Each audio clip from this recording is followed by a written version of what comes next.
अस्सलाम वालेकुम, मैं हूं Farooq Baloch, London based financial journalist. पिछली एक वीडियो में मैंने आपसे शेयर किया था कि किस तरह से मैंने डॉलर कॉस्ट स्ट्रेटजी के ज़रिए अपने लॉस को प्रॉफिट में कन्वर्ट किया था। इनफैक्ट इसी स्ट्रेटजी के ज़रिए पिछले 5 हफ्ते में मैंने तकरीबन 190 पाउंड्स, जो कि पाकिस्तानी 70,000 रुपये बनते हैं, इतना मुनाफा कमा लिया है।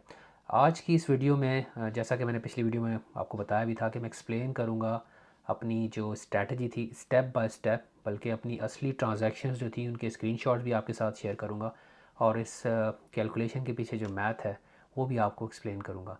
वैसे दिखने में, ये सुनने में बड़ा फैंसी सा वर्ड लगता है, dollar cost strategy, but trust me, ये कोई इतना मुश्किल काम नहीं है उसको समझना। बहुत ही सिंपल सा ये एक स्ट्रैटेजी है, बल्कि कोई 5वीं क्लास का स्कूल का बच्चा होगा तो वो भी समझ लेगा। तो चले शुरू करते हैं। होता कुछ ऐसा है कि 18 अक्टूबर यानी वीकेंड के आसपास मैं 1000 पाउंड्स इन्वेस्ट करता हूँ एक गोल्ड ईटीएफ के अंदर, जिसके बदले मुझे तकरीबन 15 जो है वो शेयर्स मिल जाते हैं, 67.32 पर यूनिट या पर शेयर के हिसाब से। और उसके बाद जो वर्किंग डे आता है, मंडे या ट्यूसडे मेरे ख्याल में, उस दिन गोल्ड जो है वो क्रैश हो जाता है, और 2 दिन के अंदर, जो कि मैंने एक पिछली वीडियो में जिक्र भी किया था, मुझे 110 पाउंड का नुकसान हो गया, तकरीबन पाकिस्तानी 42,000 रुपये उस वक्त के हिसाब से। अब ये पेपर लॉस है, क्योंकि अगर मैं पैसे निकालता नहीं हूँ तो मुझे लॉस रियलाइज़ नहीं होता। तो बजाय मैंने पैसे निकालने के, मैंने उल्टा इसमें मज़ीद पैसे इन्वेस्ट कर दिए। क्रैश के 2 दिन बाद मैंने मज़ीद 500 पाउंड इन्वेस्ट किए, यानी 23 अक्टूबर को, और 8 शेयर्स और ख़रीद लिए इसी ईटीएफ के। इस दफ़ा क्योंकि प्राइसेस गिरे हुए थे तो मुझे हर शेयर 62 पाउंड्स और तकरीबन 4 पेंस का पड़ा। और एक हफ़्ते बाद क्रैश के, यानी 28 अक्टूबर को, मैंने मज़ीद 200 पाउंड्स इन्वेस्ट किए, और इस दफ़ा मुझे हर शेयर जो है वो तकरीबन 59.53 का पड़ा, और मेरे पास 3.5 शेयर तकरीबन और आ गए। उसके एक दिन बाद फिर मज़ीद मैंने 200 पाउंड्स इन्वेस्ट किए, और फिर मुझे तकरीबन 3.25 शेयर्स मिल गए, और क्योंकि अभी भी प्राइस गिरे हुए थे तो फिर 61.87 के हिसाब से मुझे मिला। अब एक हफ़्ते बाद इसके, यानी चौथी इन्वेस्टमेंट की, जो पाँचवीं मैंने की 6 नवंबर को, उस दिन मैंने 100 पाउंड इन्वेस्ट किए, और तकरीबन 1.5 शेयर मुझे मिल गया। अभी भी प्राइस काफ़ी गिरे हुए थे तो मुझे हर शेयर 61.74 के हिसाब से मिला। अब यहाँ दो चीज़ें नोट करने वाली हैं। एक तो ये नोट करने वाली, क्योंकि मैंने पीक पर पहली इन्वेस्ट, जब मार्केट में एंटर हुआ था, मैं बहुत महंगा ख़रीद के एंटर हुआ था, और उसके फ़ौरन बाद क्रैश हो गया, विच इज़ समथिंग अक्सर लोगों के साथ होता है। फिर लोग ज़िंदगी भर के लिए इन्वेस्टमेंट भूल जाते हैं क्योंकि लॉस होता है। मैंने ऐसा नहीं किया, तो मेरा महंगा था। लेकिन उसके बाद जो मैंने बाकी चारों इन्वेस्टमेंट की, अगर आप वो नोट करें, तो जो मैंने पीक पे ख़रीदा था उससे सारी काफ़ी सस्ती थी। ठीक है, 5, 6, 7 पाउंड का भी फ़र्क था।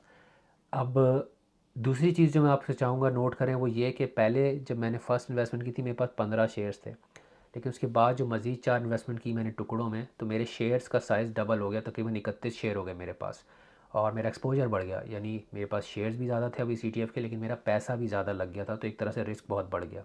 पैसे डबल हो गए, 2000 तक चले गए।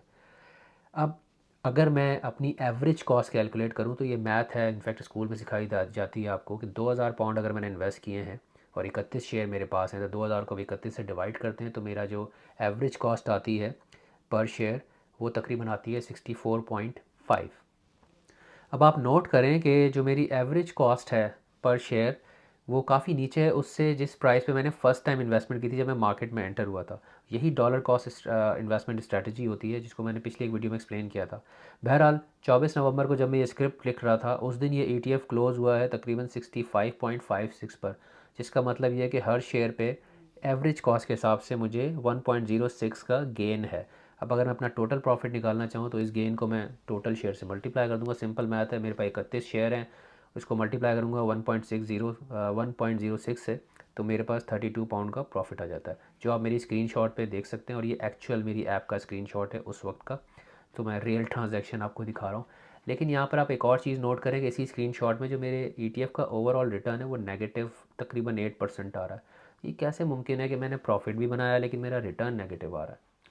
इसकी बहुत सादा सी वजाहत है कि जब मार्केट में मैं एंटर हुआ था, 67.32 पे ईटीएफ ट्रेड कर रहा था, और जिस वक्त स्क्रिप्ट लिखा उस वक्त नीचे गिरा हुआ था, यानी 65 पॉइंट समथिंग पे ट्रेड कर रहा था।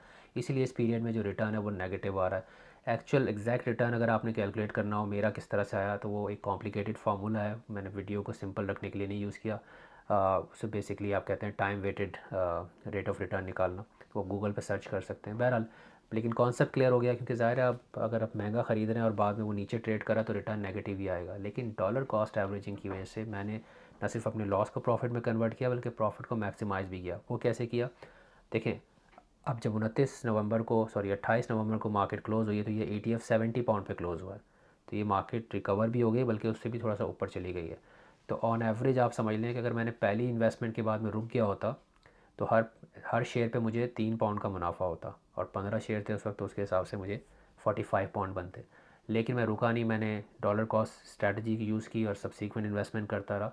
तो जब मार्केट रिकवर हुई, बल्कि उससे ऊपर जाके 70 पे चली गई, तो अब मुझे जो प्रॉफिट हुआ है हर शेयर पे, क्योंकि 31 शेयर्स हैं, तो तकरीबन मेरे ख्याल में आप कह सकते हैं अगर मेरी एवरेज कॉस्ट की बेस पर वो 6 पाउंड समथिंग का होगा, और मेरा जो प्रॉफिट टोटल आ रहा है 190 पाउंड, जो कि 4 टाइम्स 4 गुना ज़्यादा है 45 पाउंड से, जो कि मैं पहली इन्वेस्टमेंट के बाद बनाता अगर मैं मज़ीद नहीं करता। अच्छा, ये स्ट्रैटेजी आप किसी भी एसेट क्लास में अप्लाई कर सकते हैं जहाँ प्राइस वॉलेटिलिटी आती है, बट लॉन्ग टर्म में आप बेनिफिट लेना चाहते हैं। स्टॉक मार्केट में कर सकते हैं, इंडिविजुअल शेयर्स पे कर सकते हैं, ETFs पे कर सकते हैं, गोल्ड पे कर सकते हैं। सो डिपेंड करता है कि अगर आप लॉन्ग टर्म में बेनिफिट बनाना चाहते हैं और आप पैसा होल्ड कर सकते हैं तो फिर आप ये स्ट्रैटेजी इस्तेमाल कर सकते हैं। लेकिन ये हाईली रिस्की स्ट्रैटेजी है अगर आप शॉर्ट टर्म में अप्लाई करेंगे। मैंने 5 वीक की एग्जांपल दी जो कि शॉर्ट टर्म है, मेरे केस में हो गया, लेकिन हमेशा ऐसा नहीं होता। इतने शॉर्ट टर्म में बहुत वॉलेटाइल है, बहुत ज़्यादा रिस्क है। मैंने अपना एक्सपोजर डबल कर लिया, 1000 के बजाय 2000 पाउंड इन्वेस्ट कर लिए और अपने इमरजेंसी फ़ंड से निकाल के इन्वेस्ट किए, क्योंकि मेरे जो रिस्क एपिटाइट थी उसको कुछ और थी। हो सकता है सबकी ऐसी ना हो, तो ये पैसा मैं लूज़ भी कर सकता, हो सकता है कि ये रिकवर ही ना होता, मज़ीद गिरता जाता, तो मेरे पैसे डबल भी हो गए थे और मैं मज़ीद लॉस लेता रहता। तो ये रिस्की स्ट्रैटेजी है, इसलिए ये डिस्क्लेमर जो वीडियो के एंड में आएगा उसको ज़रूर पढ़ लीजिएगा। अच्छा, मैंने आपसे एक पिछली वीडियो में जिक्र किया था, मैंने 4 ETFs में इन्वेस्टमेंट की थी। तो ये तो एक की बात हो गई गोल्ड की, इसको मैंने कैसे मैनेज किया। बाकी 3 ETFs में क्या हुआ ये आपको अगली वीडियो में बताऊँगा। चलें, अपना ख्याल रखिएगा। अल्लाह हाफ़िज़।